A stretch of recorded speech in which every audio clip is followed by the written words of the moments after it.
సరే సర్లేని వాళ్ళకు చెప్పి ఆ నుంచి ఆ కుమార్ రాముడు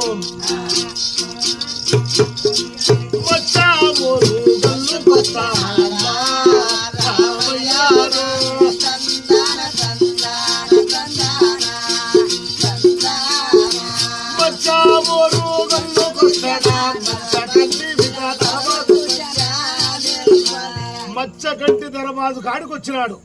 అయ్యా మచ్చకంటి దరబాజు చేప పొట్టుతో మచ్చ కట్టినారు, చేప కళ్ళతో మచ్చ అమర్చినారు, చేప ముళ్ళుతోటి చేప ఊళ్ళో ముళ్ళు పొట్టు చేప కళ్ళతో ఆ మచ్చకంటి దరబాజు కట్టినారు.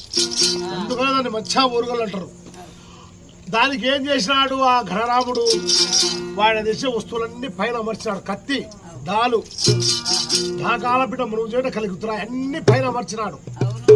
అవి సామాన్యులు ఎవరు ఒక రాముడు వస్తే ఎవ్వరు కూడా అవి తీయలేరు.